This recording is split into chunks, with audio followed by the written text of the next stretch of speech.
तो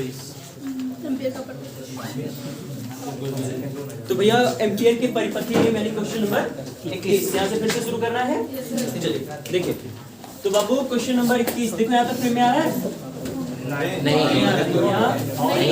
अंदर अंदर अंदर अंदर इस साइड यस हाइट तक आ रहा है और अंदर मतलब हाइट आ रहा है नहीं और नीचे नीचे नीचे थोड़ा यस सर हल्का से अंदर हो जाए जी आ रहा है एक पेज पर ठीक है। चलो बच्चों क्वेश्चन नंबर 21, क्वेश्चन नंबर 21 में हमें बात करनी है कि एम्पियर का परिपथीय नियम क्या है।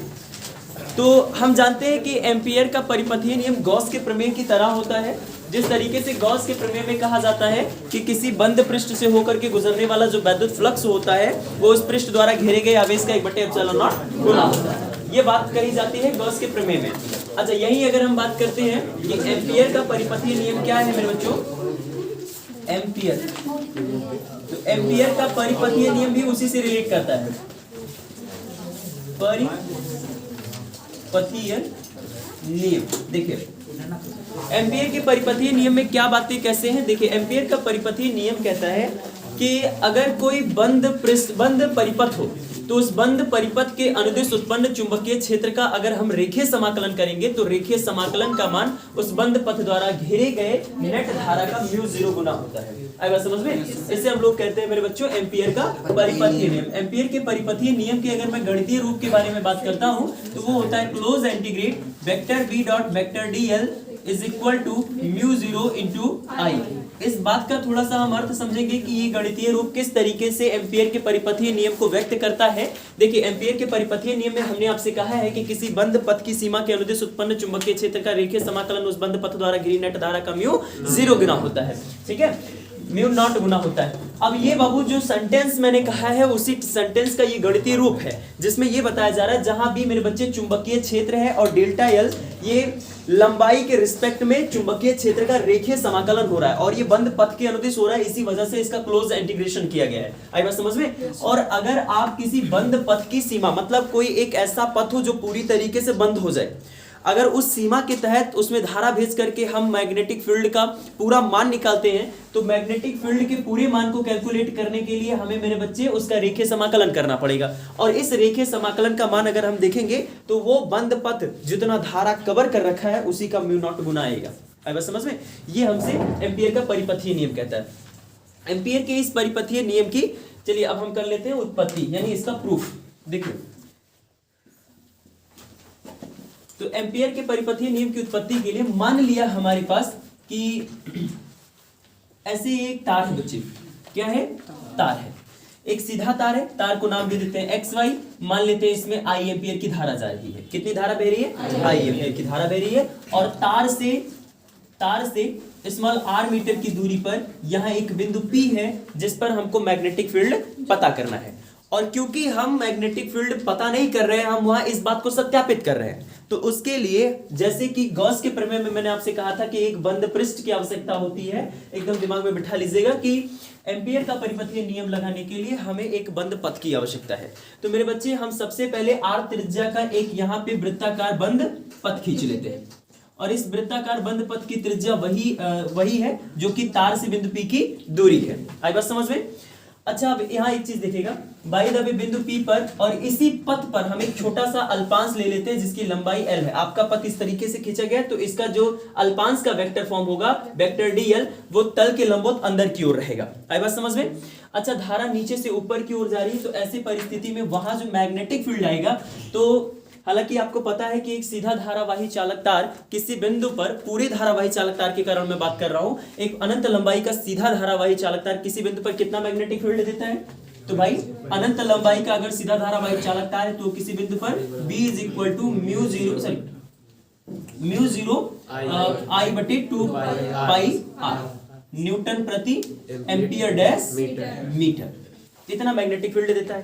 धारा के डायरेक्शन के हिसाब से देखो मैग्नेटिक फील्ड की जहां तक की दिशा निकालने वाली बात है तो वो हम जानते हैं कि अपने दाएं हाथ की हथेली के नियम नंबर 1 का प्रयोग करना होता है, जिसमें अंगूठे को धारा की दिशा में तथा इन चारों उंगलियों को उस बिंदु की ओर करना होता है जहां हमें मैग्नेटिक फील्ड कैलकुलेट करना है। तो हम देख रहे हैं कि तल के विलंबोत अंदर की ओर जा रहा है, यानी अगर बिंदु P पर मैं मैग्नेटिक फील्ड के डायरेक्शन के बारे में बात करता हूं तो वो वेक्टर dl के अनुदिश होगा। अतः अब सबसे पहला काम, यहां उत्पन्न चुंबकीय क्षेत्र का हम थोड़ा सा रेखीय समाकलन करेंगे। तो रेखीय समाकलन करने के लिए यही तो चुंबकीय क्षेत्र उत्पन्न हुआ है, इसका रेखीय समाकलन कर दीजिए। तो मेरे बच्चे रेखीय समाकलन करने पर क्लोज इंटीग्रेट, क्लोज क्यों करेंगे? रेखीय समाकलन करने से मेरे बच्चे आपको पूरे पथ का मैग्नेटिक फील्ड निकल जाएगा। आई बात समझ में? जैसे देखो बात को समझो, जैसे ये एक वायर है, बायो-सावर्ट के नियम में हमने पढ़ा है कि अगर एक वायर है तो उसके कारण यहां एक बिंदु पर ये इतना धारा की वजह से कितना मैग्नेटिक फील्ड जनरेट हुआ ये पता करना ना।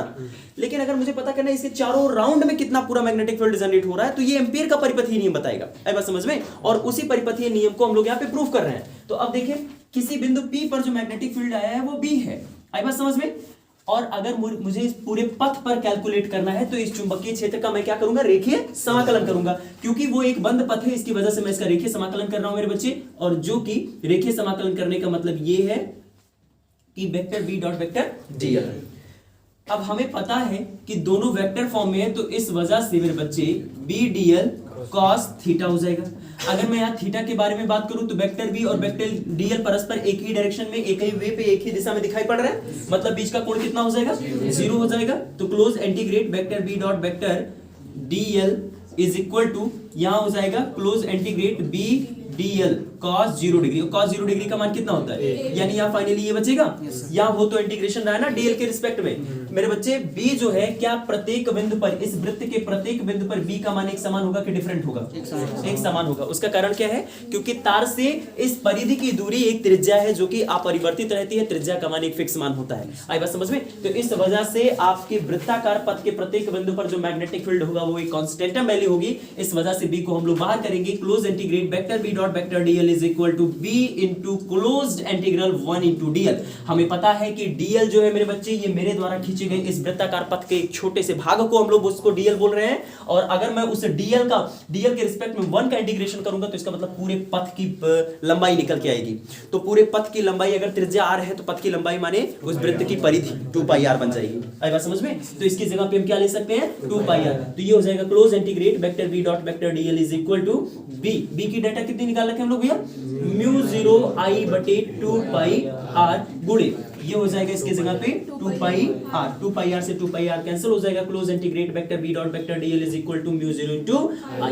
ये हो जाएगा मेरे बच्चे एम्पियर का परिपथीय नियम। देखिए इस बंद पथ की सीमा के अनुदिश उत्पन्न चुंबकीय क्षेत्र का मैंने रेखीय समाकलन किया, तो इस पथ ने जितनी धारा घेर रखी थी, जो धारा वायर में बह रही है उतने धारा तो घेरेगा, उसका μ0 गुना आ गया। ठीक है, ये है एम्पियर का परिपथीय नियम। इसके बाद अगला क्वेश्चन है हमारा, एम्पियर के परिपथीय नियम की सहायता से धारावाही परिनलिका के भीतर उसकी अक्ष पर उत्पन्न चुंबकीय क्षेत्र की तीव्रता ज्ञात करिए। चलिए देखते हैं। देखिए मैं जो पढ़ा रहा हूँ अगर घर पे जाकर के आप रिपीट नहीं करेंगे या पहले से इस पर कुछ पढ़ाई लिखाई नहीं की है तो यहाँ बैठने का कोई मतलब नहीं निकलेगा बच्चों। तो इस वजह से आप लोग इसको कृपया करके जितना मैं पढ़ा रहा हूँ कम से कम उसको जल्दी जल्दी रिपीट कर लीजिएगा, कुछ कर लीजिएगा, पढ़ जरूर लीजिएगा, नहीं कोई मतलब निकलेगा नहीं बच्चे। इसके बाद देखिए क्वेश्चन नंबर 22, एम्पियर के परिपथीय नियम को लगा करके हमको धारावाही परिनलिका के भीतर उसकी अक्ष पर चुंबकीय क्षेत्र की तीव्रता कैलकुलेट करनी है। ठीक है, चलिए देख लेते हैं कि भाई हमारे सामने एक परिनलिका है, बेलनाकार परिनलिका के बारे में बात हो रही है यहाँ पे। तो बेलनाकार परिनलिका की जो कहानी होती है वो ये होती है कि इसके लिए हम एक चीनी मिट्टी का या कार्डबोर्ड का ऐसे एक बेलन लेते हैं और इस बेलन के ऊपर हम लोग कॉपर वायर लपेट देते हैं। इस तरीके से हमारी परिनलिका बन जाती है। क्या बन जाती है मेरे बच्चे? परिनलिका बन जाती है। फिलहाल परिनलिका के बनाने से मतलब नहीं है, जब आप इस परिनलिका में धारा प्रवाहित करते हैं तो उसके बाद की कहानी जानना जरूरी है। जब हम परिनलिका में वैद्युत धारा का प्रवाह करते हैं तो ऐसे परिस्थिति में यहाँ से जो मैग्नेटिक फील्ड जनरेट होता है उसकी मैग्नेटिक लाइन ऐसी होती है, जिस तरीके से मैं यहाँ ड्रॉ कर रहा हूँ। ठीक है, मैग्नेटिक लाइनें ऐसी होती हैं और इस मैग्नेटिक लाइनों में आप एक बात सीखिएगा कि आपको लगभग इतना बात तो समझ में आ ही रहा होगा कि इसके अंदर यहां से लेकर के यहां तक के हिस्सों में जो वैद्युत बल रेखाएं चल रही हैं, चलिए चुंबकीय बल रेखाएं चल रही हैं, ये एक दूसरे के पैरेलल होंगी। आई बात समझ में? और उसके बाद यहाँ थोड़े थोड़े एंगल पर वो मुड़ रही हैं। तो किसी परिनलिका के भीतर का जो मैग्नेटिक फील्ड होता है वो इस प्रकार से, इसी प्रकार की रेखाओं से मिलकर के बनता है। अब देखिए अगर कोई परिनलिका है तो उसकी अक्ष पर चुंबकीय क्षेत्र कितना होता है, कैसे होता है, चलिए बात करते हैं उस पर। तो क्योंकि हमें एम्पियर का परिपथीय नियम लगा करके करना है, किसके अकॉर्डिंग करना है मेरे बच्चों? एम्पियर का परिपथीय नियम लगा करके करना है। देखिए तो सबसे पहले ये मान लेते हैं मेरे बच्चे कि ये हमारी परिनलिका की अक्ष है। ये क्या है? परिनलिका की अक्ष है। परिनलिका की अक्ष का मतलब जैसे इसे बेलनाकार पाइप था ना जी, इसका इस वृत्त का केंद्र इस वृत्त का केंद्र दोनों को मिलाती हुई खींची गई रेखा जो होती है ये परिनलिका की अक्ष कहलाती है। तो वो परिनलिका की अक्ष हो गई। सिर्फ मैं बाहरी आउटलाइन नहीं बनाऊंगा, मैं सिर्फ मैग्नेटिक फील्ड बनाऊंगा और उनकी रेखाओं को रिप्रेजेंट करूंगा। हाई बात समझ में? चलिए देखिएगा, ध्यान समझिए मेरे बच्चे। तो जो वैद्युत बल चुंबकीय बल रेखाएं होती है वो इस हिसाब से होती है। अभी हमने दिखाया आपको, मैं पूरा ड्रॉ नहीं कर रहा हूँ, मैं सिर्फ अंदर वाले हिस्सों को शो कर रहा हूँ। मैग्नेटिक लाइनें ऐसे होती हैं, अभी देखा हमने। अब देखो हमें पता करना है कि उसकी अक्ष के किसी भी बिंदु पर वैद्युत चुंबकीय क्षेत्र कितना होता है। चलो देखो, उसके लिए क्योंकि एम्पियर का परिपथीय नियम लगा करके ये काम करना है, तो हम जानते हैं कि एम्पियर का परिपथीय नियम एक बंद पथ पर काम करता है। तो सबसे पहले यहाँ एक बंद पथ की कल्पना कर लेते हैं। देखिए यहाँ मेरे बच्चों मैं एक बंद पथ खींच रहा हूँ और एक आयताकार बंद पथ खींच रहा हूँ जो कि आप देख पा रहे हैं। और इस आयताकार बंद पथ को मैं जानबूझ करके ये जो दो भुजाएं हैं इतना लंबा खींच देता हूं कि ये जो भुजा ये वाली है इस पर चुंबकीय क्षेत्र का कोई प्रभाव रहे ही ना। आई बात समझ में? ठीक, नाम दे देता हूं इस बंद पथ को A B C D। आई बात समझ में? और इस बंद पथ में मान लेता हूं कि धारा की दिशा ऐसी है। ये हमारी धारा की दिशा है बंद पथ के लिए। अब देखिए भाई मेरे, आप जानते हो कि ये बंद पथ जो है, ये बंद पथ के लिए एम्पियर का परिपथीय नियम कहता है कि किसी बंद पथ की सीमा के अनुदेश उत्पन्न चुंबकीय क्षेत्र का अगर हम रेखीय समाकलन करेंगे तो एम्पियर के परिपथीय नियम से, एम्पियर के परिपथीय नियम से, एम्पियर के परिपथीय नियम के according vector v dot vector dl is equal to mu 0 into I होता है कि नहीं होता? yes, ये एम्पियर के परिपथीय नियम के हिसाब से अगर हमने यहाँ एक बंद पथ की कल्पना की है तो इस बंद पथ की सीमा के अनुदेश उत्पन्न चुंबकीय क्षेत्र का रेखीय समाकलन इसने जितनी धारा कवर कर रखी है उसका म्यू 0 गुना होगा। आई बात समझ में? जहां I मेरे बच्चे, I पर फोकस करना, I अभी थोड़ी देर बाद बड़ा परेशान करता है। जहां I पथ द्वारा घिरी नेट धारा है, ठीक है, नेट धारा है मेरे बच्चे।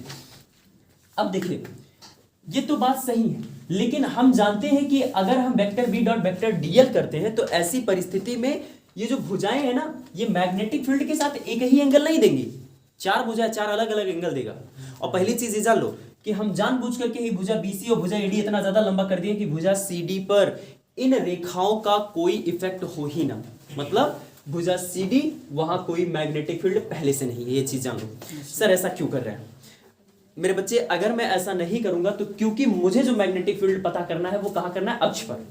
और अगर मैं इस पथ को इस पे भी कुछ इस प्रकार से जुगाड़ लगा दूं, और जुगाड़ क्या लगाना, उसको थोड़ा सा डाउट कर दूं, मैग्नेटिक फील्ड वहां भी आ जाए, तो जब मैं चुंबकीय क्षेत्र का रेखीय समाकलन करने लगूंगा तो ऐसी परिस्थिति में ये जो कि परिनलिका के बाहर पड़ रहा है मैं वहां का भी मैग्नेटिक फील्ड इस अक्ष के लिए ऐड कर दूंगा। तो वो केवल अक्ष का हुआ, वो तो बाहर का भी तो शामिल हो गया यहाँ पे। इस वजह से हम जानबूझ करके इन दो भुजाओं को इतना लंबा कर देते हैं कि ये जो दो भुजा, ये भुजाओं के लंबा करने से भुजा CD जो है ये मैग्नेटिक फील्ड के प्रभाव में रहे ही ना। अब बात समझ में? ठीक है, ऊपर नहीं आना नहीं।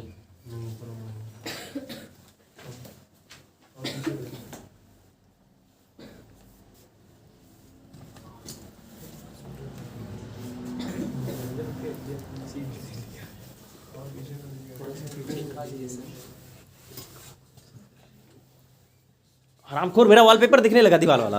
अरे तो क्या हो सकता है, टाइल है ना, क्यों टाइल्स लगाया, सब जान जाएंगे मेरे यहाँ टाइल्स लगाया, जान जाएंगे सब।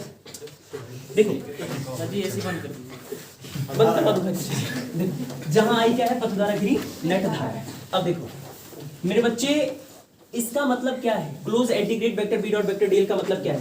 इस भुजा से घिरी, इस भुजा पर उत्पन्न चुंबकीय क्षेत्र, इस भुजा से उत्पन्न चुंबकीय क्षेत्र, इस भुजा से उत्पन्न चुंबकीय क्षेत्र, इस भुजा पर उत्पन्न चुंबकीय क्षेत्र, चारों भुजाओं पर उत्पन्न चुंबकीय क्षेत्रों का यदि मैं योगफल दूं तो क्या वो close integrate vector v dot vector dl के बराबर नहीं होगा? उसका मतलब यही है कि तुम्हारे पथ ने कुल जितना मैग्नेटिक फील्ड जनरेट कर रखा है वही है वो। आई बात समझ में? तो मैं क्या कर रहा हूं, अलग अलग ये अलग अलग जितनी भुजाएं हैं सभी भुजाओं के लिए मैं मैग्नेटिक फील्ड निकाल करके जोड़ रहा हूं, और जब जोड़ूंगा तो वो close integrate vector B dot vector DL के बराबर आनी चाहिए। चलिए कर देते हैं। और मैं ऐसा कर क्यों रहा हूं, क्योंकि सारी की सारी भुजाएं मैग्नेटिक फील्ड के साथ अलग अलग एंगल दे रही है, एक फिक्स एंगल नहीं देंगी वो। तो देखिए बंद पथ के लिए, किसके लिए, बंद पथ के लिए magnetic field close integrate vector B dot vector DL is equal to, ध्यान देना मेरे बच्चे, बंद पथ के लिए मतलब इसके लिए सबसे पहले मैं भुजा ए बी को लेकर के मैग्नेटिक फील्ड निकाल रहा हूं, लिमिट लगाऊंगा भुजा ए से बी तक का मेरे बच्चे, vector B dot vector DL, जहां डीएल इसी भुजा का एक अल्पांश होगा और वेक्टर बी इस भुजा पर किसी भी बिंदु पर वैद्युत चुंबकीय क्षेत्र होगा, प्लस भुजा बी से सी तक का limit vector B dot vector dl, plus भुजा सी से D vector B dot vector dl, plus भुजा डी से A vector B dot vector dl. क्या सभी भुजाओं पर उत्पन्न चुंबकीय क्षेत्रों को निकाल करके मैंने, मतलब अल्पांश की वजह से भुजा पर अल्पांश की वजह से मैग्नेटिक फील्ड निकाला, फिर उनका समाकलन किया, तो क्या पूरी भुजा के कारण मैग्नेटिक फील्ड नहीं मिला? और पूरी भुजा का मैग्नेटिक फील्ड मैंने आपस में ऐड किया, तो वो क्या पूरी पथ के द्वारा उत्पन्न चुंबकीय क्षेत्र के बीच के समाकलन के बराबर नहीं आएगा? आना पड़ेगा हमको। अब यहाँ देखिए ये हो जाएगा close integrate vector B dot vector DL is equal to, मेरे बच्चे यहाँ ध्यान देंगे, close vector A to B limit vector A dot vector DL is equal to plus, hello हाँ नमस्ते नमस्ते भैया बोलो। नहीं भैया छुट्टी है, ग्रुप में मैसेज किया गया है। देखिए उसके बाद यहाँ देखिए बाबू भुजा इस पर अगर हम बात करते हैं और बात करते हैं भुजा सीडी और एडी वाली, ये दो पर अगर हम बात करें तो इनके लिए थोड़ा सा वो सुनिएगा, मैग्नेटिक फोर्स की जो लाइनें हैं वो सारी की सारी इधर ही जा रही हैं, जो चुंबकीय बल रेखा है वो सारी की सारी ऐसे जा रही है। अब ऐसे परिस्थिति में चुंबकीय क्षेत्र की दिशा इधर को है, इस भुजा पर ध्यान देना, और इस पर अगर मैं अल्पांश लूंगा तो अल्पांश का डायरेक्शन ऊपर की ओर रहेगा, दोनों के बीच का डिग्री कोण बनेगा 90 डिग्री का एंगल बनेगा। कितना बनेगा? 90 डिग्री का एंगल बन जाएगा। अगर मेरे बच्चे 90 डिग्री का एंगल बन रहा है तो भुजा ये क्या नाम है, बीसी और एडी दोनों के लिए, तो यहाँ देखिएगा इंटीग्रेट बी से C vector B dot vector dl बराबर इंटीग्रेट डी से A vector B dot vector dl बराबर 0। अब क्यों 0 हो जाएगा सर जी? इस वजह से 0 हो जाएगा क्योंकि जब आप इसको लगाएंगे ना बी से सी बी डीएल कॉस तो 90 डिग्री आ जाएगा और 90 डिग्री का मान 0 होता है और दोनों के लिए कहानी वही रहेगी। और ऑलरेडी ई भैया का तो मैग्नेटिक फील्ड से तो पत्ते कट है, तो ये तीनों लोगों के कारण मैग्नेटिक फील्ड कितना हो गया? 0 हो गया। Close integrate vector B dot vector DL is equal to close integrate A to B limit है and vector B dot vector dl. अब यहाँ सावधानी से समझिएगा मेरे बच्चे, मुझे अक्ष पर निकालनी थी ना, ये भुजा ए बी कहाँ पड़ रही है? अक्ष पर ही पड़ रही है। इसी वजह से सारा टिटिम्मा ऐसा किया गया है कि अक्ष का ही मैग्नेटिक फील्ड निकले। आई बात समझ में? अब देखो मैं मान लिया और अभी मैंने आपसे कहा कि अक्ष वाली जहां तक की बात है, अक्ष के प्रत्येक बिंदु पर जो मैग्नेटिक फील्ड होती है ये लगभग आपस में एक दूसरे के समांतर होती है, तो इसका मतलब अक्ष के कुछ दूरी तक का माहौल चुंबकीय क्षेत्र के लिए एक समान होता है। और अगर ऐसा है तो मतलब बी हो गया कांस्टेंट। बी कैसा हो गया मेरे बच्चे? कांस्टेंट। अच्छा थोड़ा सा यहाँ पे और बात कर लेते हैं। अच्छा ये अच्छा यहाँ थोड़ा सा हम और बात करते हैं। हमें पता है कि वेक्टर बी और वेक्टर डीएल यहाँ पे अगर देखोगे तो क्या डिग्री का एंगल देंगे? 0। तो क्या मेरे बच्चे इसको vector B dot vector DL is equal to cos 0 करें? तो फाइनली यही तो बचेगा। बी कांस्टेंट हुआ वहां इतने हिस्सों में, इतने हिस्सों का मैग्नेटिक फील्ड लगभग एक समान होगा, तो ये हो जाएगा vector B dot vector DL is equal to B A से बी तक का लिमिट वेक्टर 1 इंटू और डीएल क्या है मेरे बच्चे? भुजा ए बी पर एक छोटा सा अल्पांश।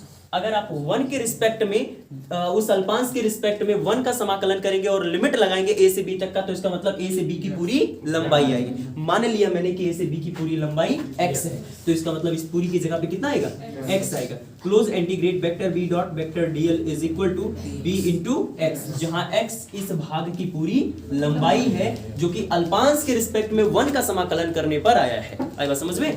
अब आगे देखिए मेरे बच्चे, x लंबाई में कितनी धारा बह रही ये पता करो, क्योंकि हमारा बंद पथ ने I एम्पियर की धारा, तो देखो यहाँ क्या लिखा, I जो धारा है वो पथ द्वारा घिरी नेट धारा है और पथ कितना कवर कर रहा है, केवल x डिस्टेंस कवर कर रहा है परिनलिका का। तो सबसे पहले पता करेंगे हम लोग कि वो x लंबाई में कितनी धारा बहेगी। आई बात समझ में। मान लिया मेरे बच्चे कि परिनलिका की एकांक लंबाई में, परिनलिका की एकांक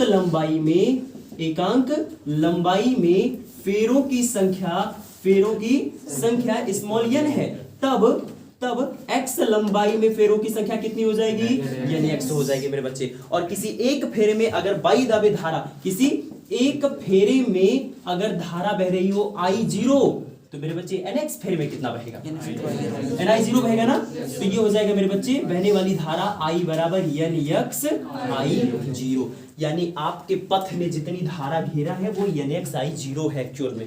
आई बात समझ में। अब ये देखो मेरे बच्चे, समीकरण 1 बना लो, इसको समीकरण 1 उठा लो। समीकरण 1 से बबुआ इसका पूरा मान कितना है, तो μ0 I बराबर bx लिखा है ना। यहाँ पे I का मान कितना निकाल लिया हम लोगों ने, nx I0 is equal to bx, x से x कैंसल, ये आ जाएगा मेरे बच्चे b बराबर, कहाँ गुल लोगे मैंने म्यू, यहाँ, तो ये हो जाएगा μ0 n I0। आई बात समझ में।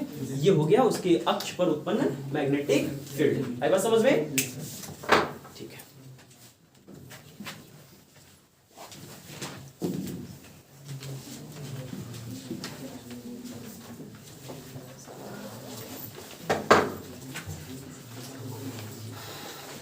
इसके बाद देखिए अगला क्वेश्चन नंबर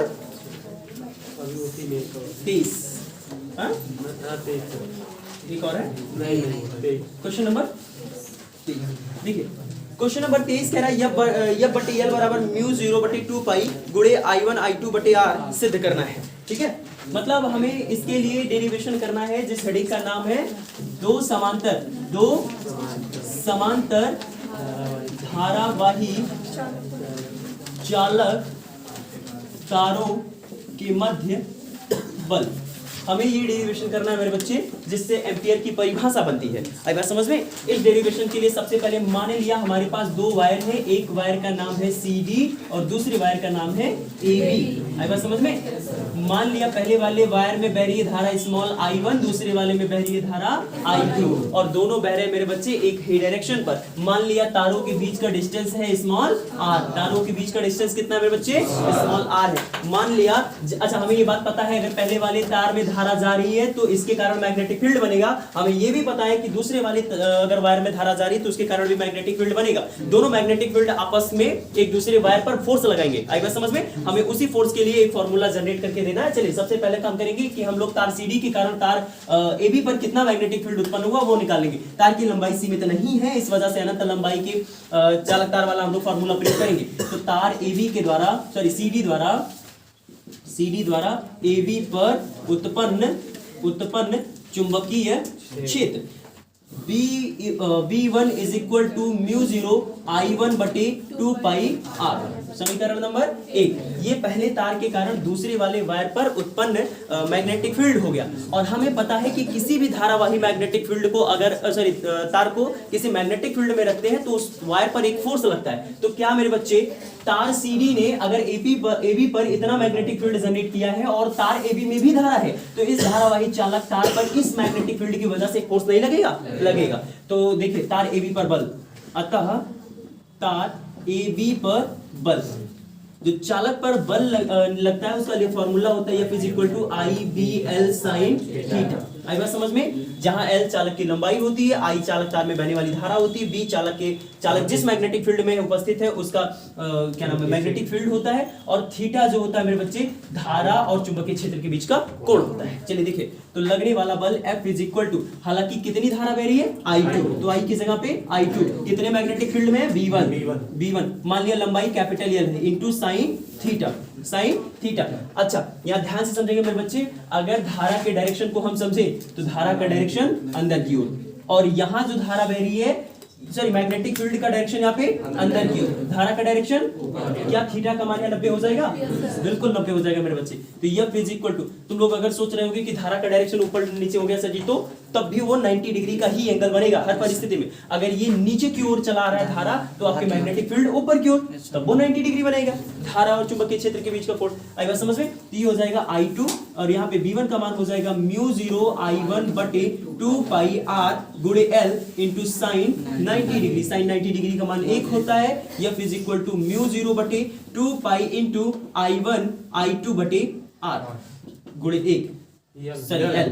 इस L को इधर शिफ्ट करेंगे तो उस तार के प्रति एकांक लंबाई पर लगने वाला बल मिल जाएगा। F बटे L is equal to mu 0 बटे 2 पाई इंटू I1 I2 बटे R।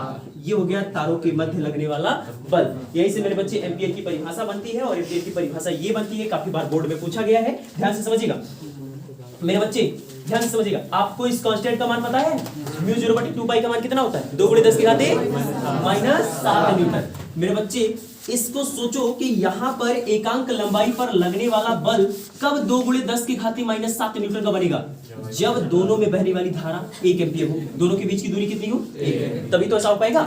इसी बेसिस पे डेफिनेशन दे दिया गया है कि दो समांतर धारावाही चालक तार जो वायु में स्थित हो तथा उनके बीच की दूरी 1 मीटर हो तथा इनमें प्रवाहित वह धारा जो दोनों तारों के प्रति एकांक लंबाई पर लगने वाले बल का मान 2 गुणे 10 की घात -7 न्यूटन उत्पन्न करते हैं। आएगा समझ में? उसे हम लोग 1 एम्पीयर कहते हैं, ठीक है, क्योंकि 1 एम्पीयर की धारा होने पर ही दोनों वायर के बीच में 2 गुणे 10 की घात -7 न्यूटन का बल लगाएंगे। आएगा समझ में? और ये बल प्रति एकांक लंबाई पर लगना चाहिए, यानी F बटे L का मान इतना होना चाहिए। बात समझ में आ गई? इसके बाद इसी में एक क्वेश्चन और हमको प्रूफ करना है कि B बराबर म्यू 0 I बटे 2 पाई R, ठीक है, यानी अनंत लंबाई के किसी धारावाही चालक तार के कारण किसी बिंदु पर उत्पन्न चुंबकीय क्षेत्र।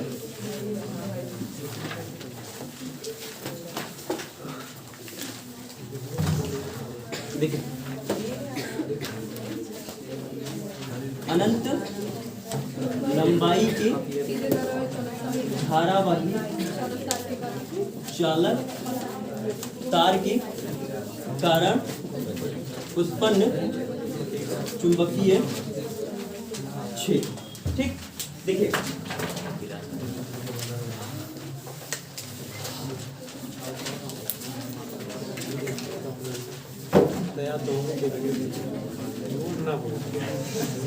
देखिए मेरे बच्चों, दो तरीके से इसका रास्ता होता है। रास्ता एम्पीयर के परिपथीय नियम वाला सरल है, वही चलना है।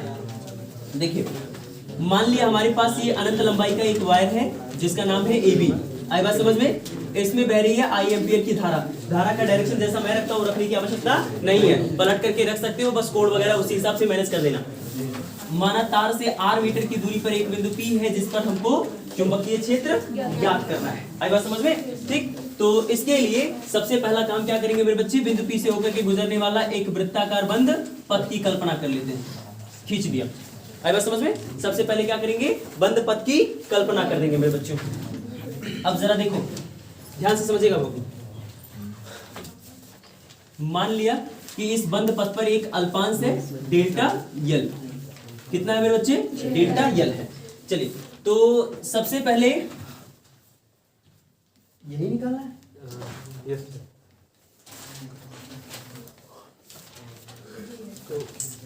हो तो जाएगा।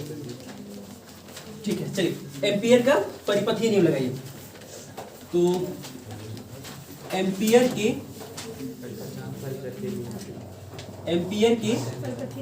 परिपथीय नियम से, एम्पियर के परिपथीय नियम के अनुसार बंद पथ के अनुदिश उत्पन्न चुंबकीय क्षेत्र का रेखीय समाकलन, ध्यान से समझिए, close integrate vector B dot vector dl बराबर म्यू 0 I होता है।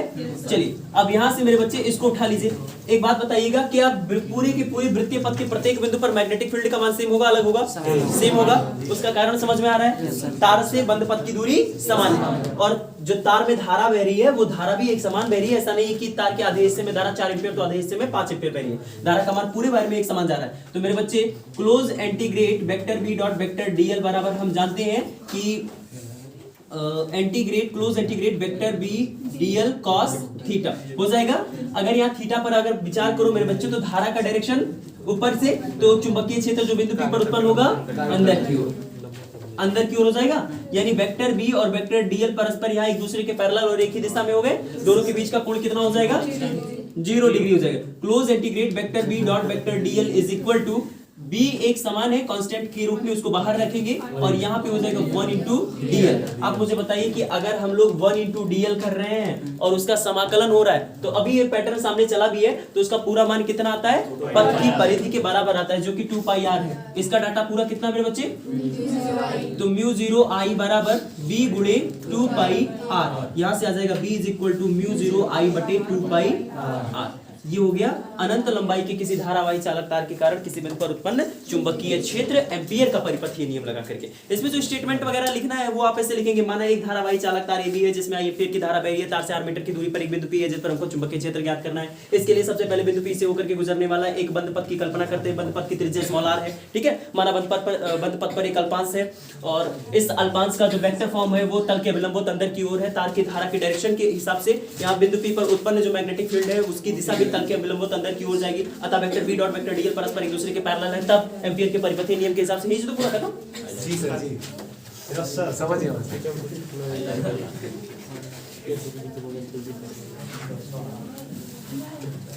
इसको सुनने के लिए स्लो मूव करना पड़ेगा। हाँ भैया, स्लो मोशन में सुनना पड़ेगा। Slow motion. उसके बाद शांत रहिए। प्रश्न संख्या 24, प्रश्न नंबर 24, क्वेश्चन नंबर 24 में कह रहा है कि चुंबकीय द्विध्रुव आघूर्ण की परिभाषा तथा मात्रक दीजिए। देखिए चुंबकीय द्विध्रुव क्या होता है मेरे बच्चे, चुंबकीय द्विध्रुव आघूर्ण अच्छा पूछ रहा है, यानी यम। चुंबकीय द्विध्रुव आघूर्ण यानी यम। चुंबकीय द्विध्रुव आघूर्ण क्या होता है मेरे बच्चे, देखिए इसके लिए परिभाषा होता है कि एकांक चुंबकीय क्षेत्र में, एकांक चुंबकीय क्षेत्र में किसी वैद्युत द्विध्रुव पर लगने वाले अधिकतम बलयुक्त के आघूर्ण को हम लोग कहते हैं चुंबकीय द्विध्रुव का आघूर्ण। इसे m से लिखते हैं, m इज इक्वल टू होता है NAI।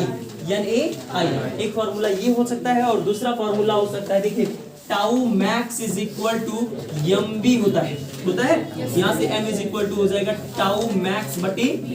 यही से डेफिनेशन दिया जाता है कि एकांक चुंबकीय क्षेत्र में स्थित किसी वैद्युत द्विध्रुव पर लगने वाले अधिकतम बलयुक्त के आघूर्ण को हम लोग कहते हैं मेरे बच्चे वैद्युत द्विध्रुव का, सॉरी चुंबकीय द्विध्रुव आघूर्ण कहते हैं, ठीक है। इसे हम से रिप्रेजेंट करते हैं। इसका मात्रक देखो, n क्या है, फेरों की संख्या, a क्या है, तल का क्षेत्रफल, I क्या है मेरे बच्चे, बहने वाली धारा है। फेरों की संख्या का कोई मात्रक नहीं होता है, n और I का मात्रक होता है, तो यहाँ से ये मात्रक बन जाएगा एम्पियर डैश मीटर स्क्वायर। आई बात समझ में, ठीक है। नेक्स्ट क्वेश्चन क्या है, नेक्स्ट क्वेश्चन है कि एक समान चुंबकीय क्षेत्र में धारावाही लूप पर बलयुक्त के आघूर्ण का सूत्र स्थापित करिए। अच्छा ठीक है, देखो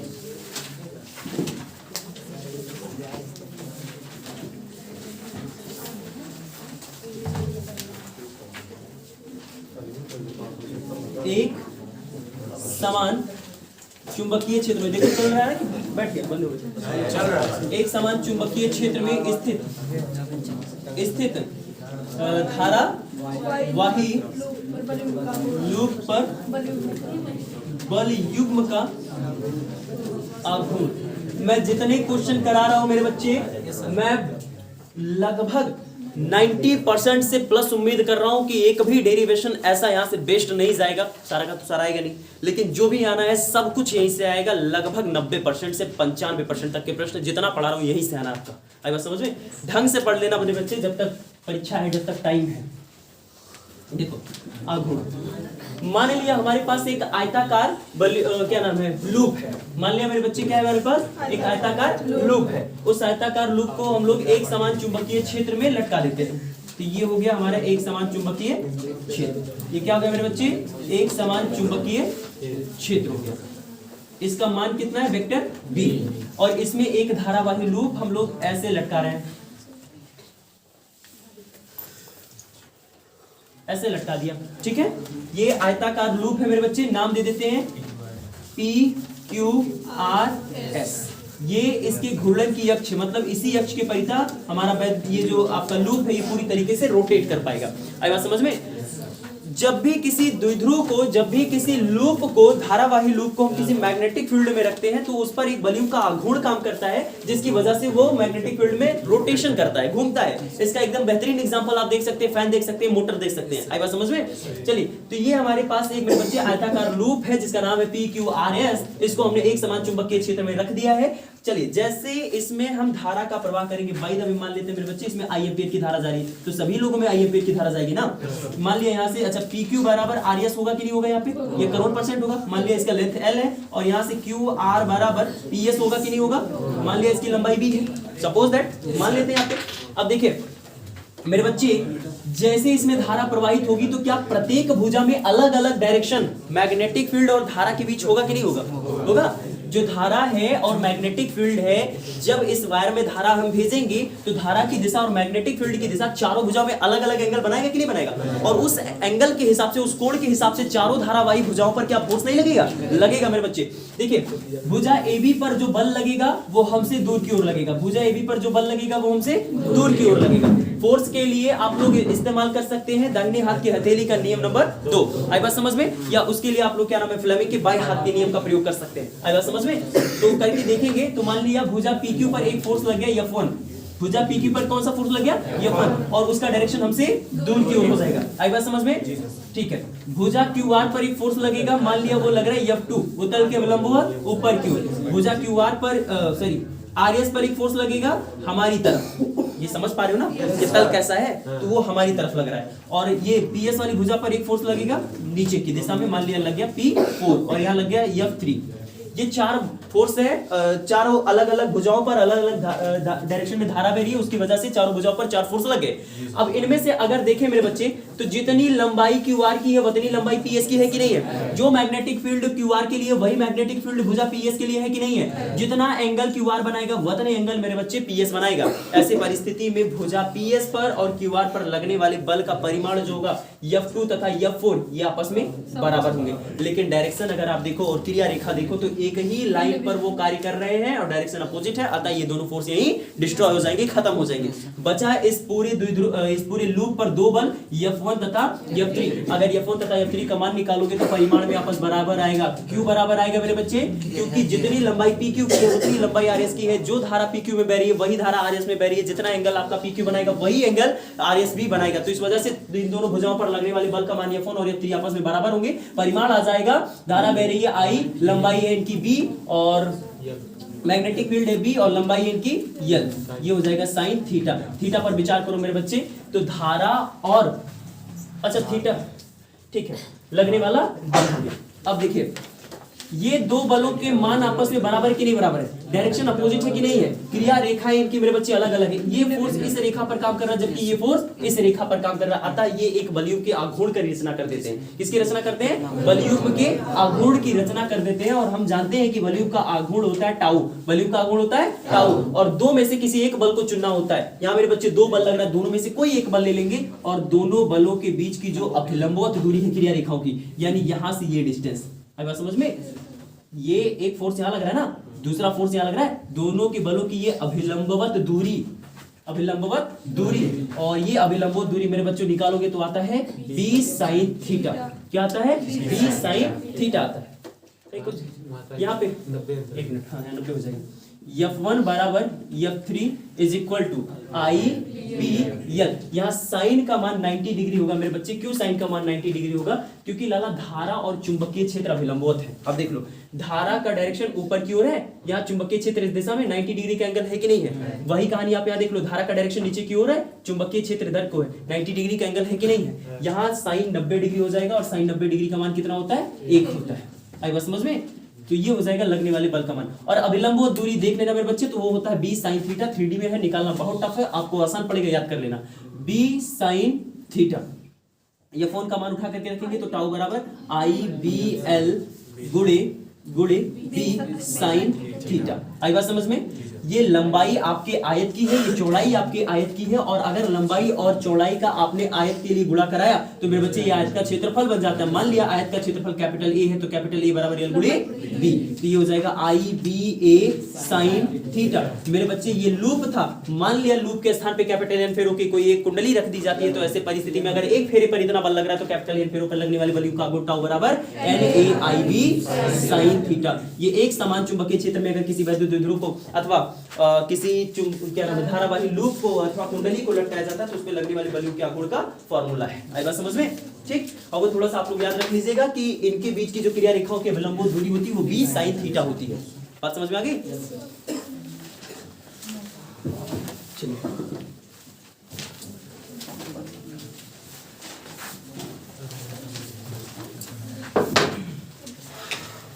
अगला क्वेश्चन इसके बाद दिक्पात कोण और नमन कोण को परिभाषित करिए। आपसे जब क्वेश्चन में पूछा जाए मेरे बच्चे कि पृथ्वी के चुंबकत्व के अवयव क्या है, तो उसमें चुंबकीय यामित्र भौगोलिक यामित्र नहीं लिखना होता यार, उसमें सिर्फ लिखना होता है नति कोण, नमन कोण और आपको क्षैतिज घटक, सिर्फ ये 3 चीजें लिखनी होती है। मैं देखता हूँ चुंबकीय यामित्र भौगोलिक यामित्र भी उसमें लपेटे रहते हो। अरे वो जो मैंने आप लोगों की कॉपी में लिखा है, जो मैंने नोट्स में लिखाया था, क्योंकि दिक्पात कोण को बताते समय वो 2 चीजें आ गई थी, तो उस 2 चीज को मैंने वहां डिफाइन किया है। आई बात समझ में? आप लोगों को ऐसा लगने लगता है कि ये 2 बातें भी उसी घटक के अंदर आती है, नहीं। पृथ्वी के जो चुंबकत्व के अवयव हैं वो केवल 3 हैं, नति कोण, नमन कोण और दिक्पात कोण। नति कोण लिख के रख लेना, भगवान आज आएगा। चलो देखो,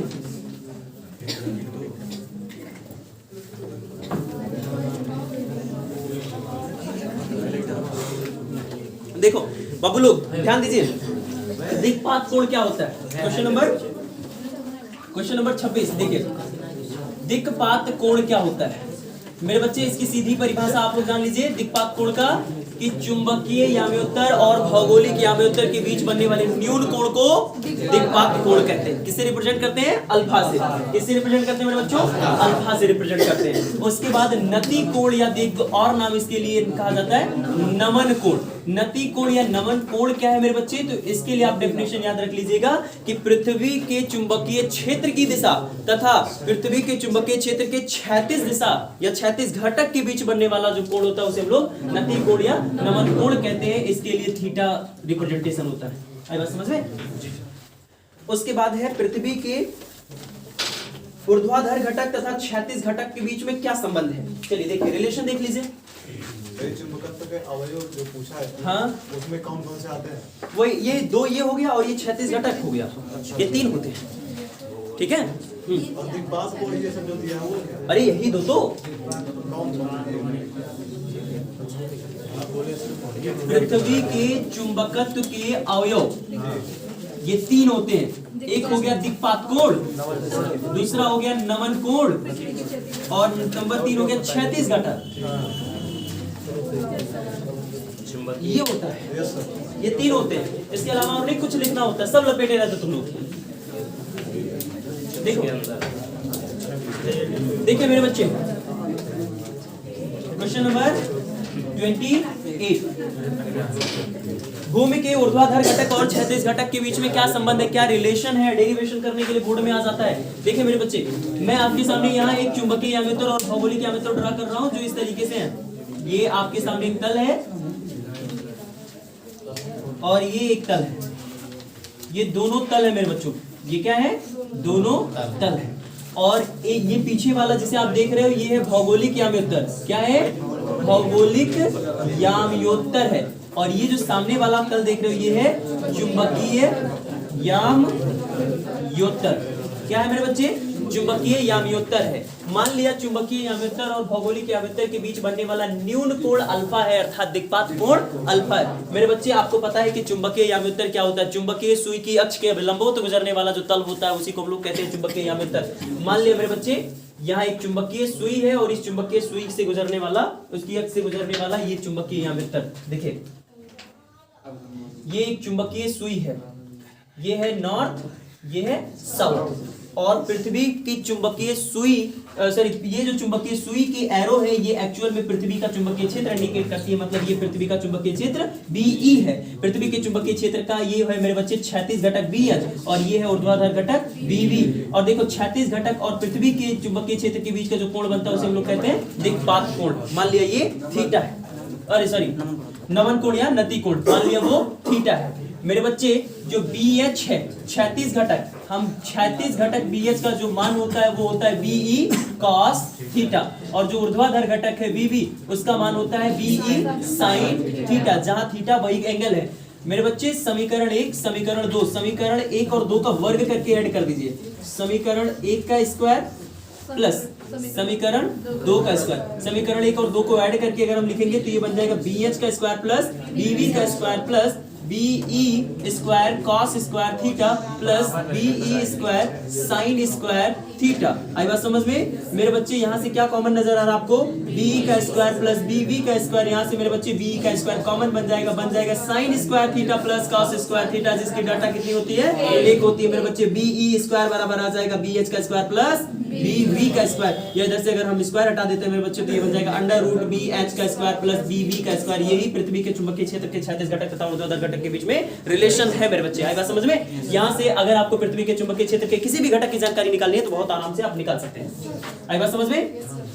इसके बाद देखिए, अगर समीकरण 1 और 2 को हम डिवाइड कर देते हैं, देखिए इनमें से किसी भी घटक के बारे में अगर आप नॉलेज निकाल रहे हैं तो वो एक मैग्नेटिक फील्ड ही तो आएगा। चाहे BB निकले, चाहे BH निकले, चाहे BE निकले, तीनों तो मैग्नेटिक फील्ड हैं और तीनों के तीनों सदिश राशियां हैं, तो उनमें डायरेक्शन पाया जाएगा कि नहीं पाया जाएगा? इनके डायरेक्शन निकालने के लिए मेरे बच्चे समीकरण 1 और 2 को भाग कर दीजिए तो ये बन जाएगा BH बटे BV is equal to BE cos theta plus बटे BE साइन थीटा। BE से BE कैंसल, वैल्यू पलट देंगे तो साइन बटे cos बन जाएगा tan theta is equal to VV बटे BH। ये नमन कोण और चुंबकीय क्षेत्र के क्षैतिज और ऊर्ध्वाधर घटक के बीच में संबंध होता है। तो बस समझ में? ठीक है।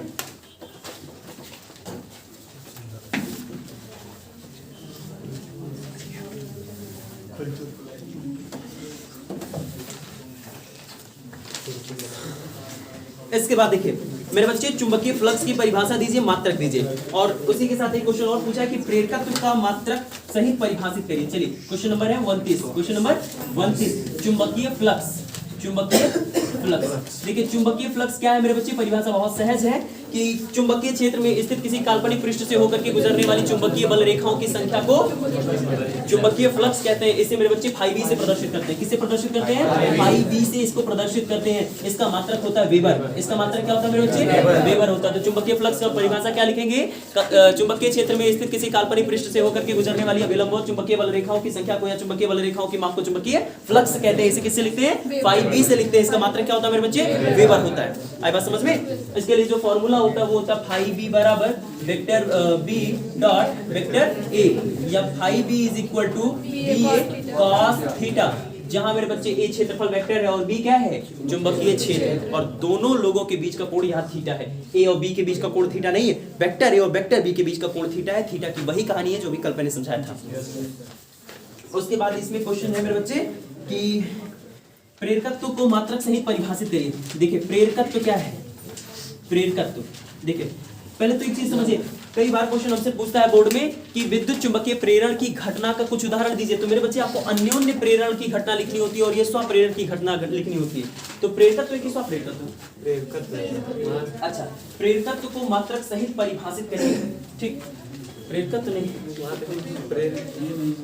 इसमें देखो इसमें क्या लिखा मैंने क्वेश्चन में? स्वप्रेरकत्व होना चाहिए। प्रेरकत्व देखो, प्रेरकत्व में दोनों चीज पढ़ लो क्योंकि वो प्रेरकत्व का मतलब क्या बता सकते। देखिए स्वप्रेरकत्व, स्वप्रेरकत्व ठीक, और एक होता है अन्योन्य अन्योन्य प्रेरकत्व। ये दो चीजें हैं। देखिए समझिए, शांत रहिए, आवाज नहीं। प्रेरकत्व और अन्योन्य प्रेरकत्व और स्वप्रेरकत्व क्या है? देखिए पहली चीज ये है कि अगर हम किसी एक कुंडली को ले लें, क्या करें?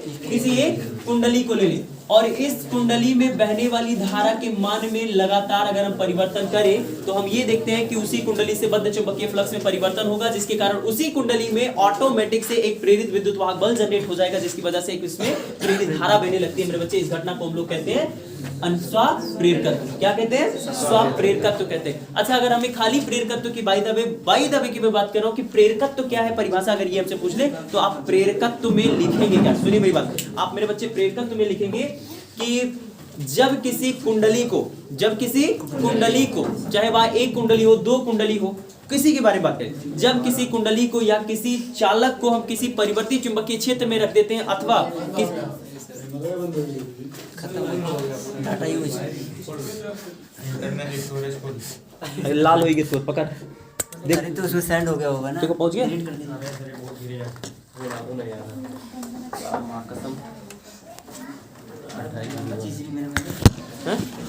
लगाओ, कैसे क्वालिटी देंगे।